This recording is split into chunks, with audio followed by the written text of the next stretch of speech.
The record influx of migrants at our southern border is overwhelming the system. That's been clear. Look at the stats. A chief Border Patrol agent says the agency is under severe pressure as they're running out of space at facilities, local shelters, and bus stations for asylum seekers. The White House now considering flying migrants to other parts of the country to ease overcrowding. We're joined now live by the House Minority Whip, Louisiana Congressman Steve Scalise.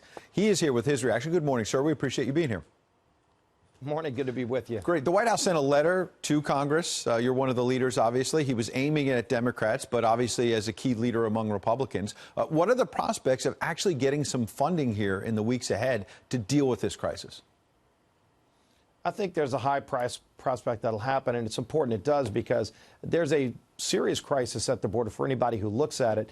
In many days right now, we're seeing 4,000 or 5,000 people crossing the border illegally. It's overwhelming the system. President Obama's Homeland Security Secretary Jay Johnson said if 1,000 people crossed illegally, it was too many in one day. These days, we're getting 4,000 or 5,000 crossing illegally. It's overwhelming the system. We have to close those loopholes. We've got to get back to a secure border and a functioning legal immigration system. I applaud President Trump for taking the lead on this. And he certainly is putting pressure on Democrats who now run the House, and rightly so. They have a responsibility to govern. But, sir, with all due respect, do you have any regrets about the first 2 years of the Trump administration when you and others were in charge and didn't get enough of this kind of funding, particularly on the wall? We could talk about the beds, other issues to deal with. I know you tried, but do you regret that you didn't succeed enough?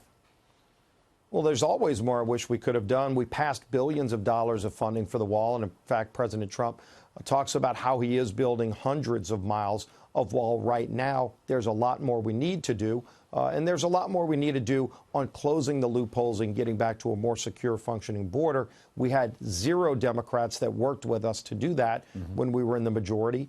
So we at least were able to move some bills to show what we stand for. But none of them got through the Senate, and not one Democrat voted to address this problem of border security.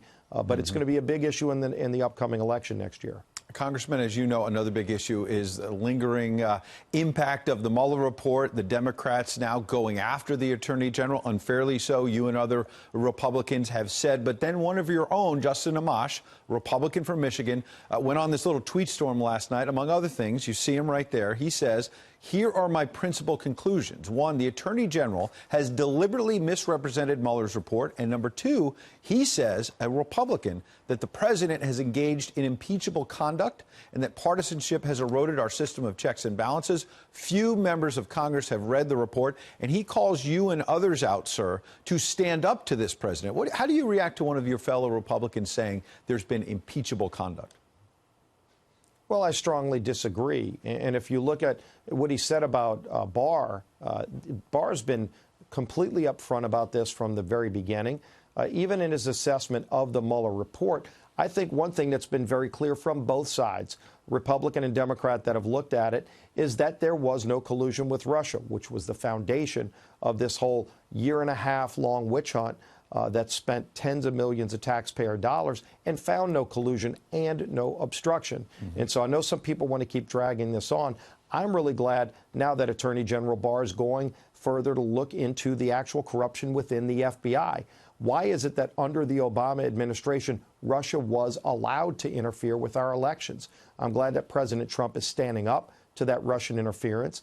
But why did it happen in the first place? And were there people at the FBI who were acting on political motivations, who didn't want Donald Trump to be elected president and abuse their power? That ought to be looked into, and I'm glad it is. I want to move on to other substantive issues, but real quick, you're the whip. You're supposed to, in some cases, whether it's counting votes or other issues, keep some of your members in line. Are you upset that one of your own is now speaking out and saying the president should be impeached?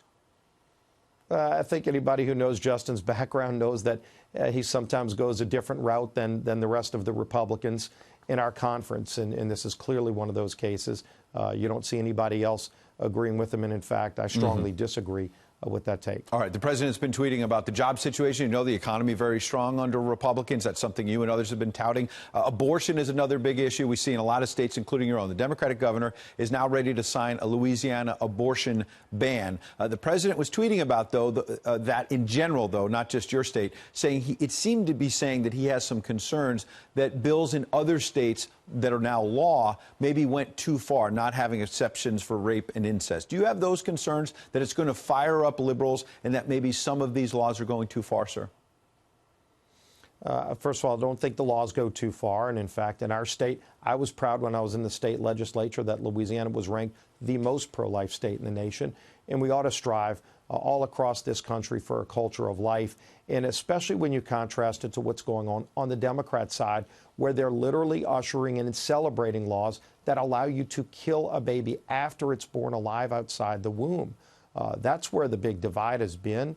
And on the pro-life side, we're continuing to move the envelope and standing up for life. But on the Democrat side, they're literally allowing laws to be passed and supporting laws that are passed that allow you to kill the baby after it's born alive and call it abortion. It's murder, and we ought to stand up. We have a bill in the House called the Born Alive bill, Ann Wagner's bill, that we need to bring to the floor. Okay. Pelosi's blocking that bill. President Trump said he wants to sign that into law to support babies who are born alive outside the womb. Congressman, big issue, as we know, so we appreciate you covering a lot of ground with us this morning. Have a wonderful rest of your Sunday with your family. Great to be with you this morning. Appreciate Thank you. it.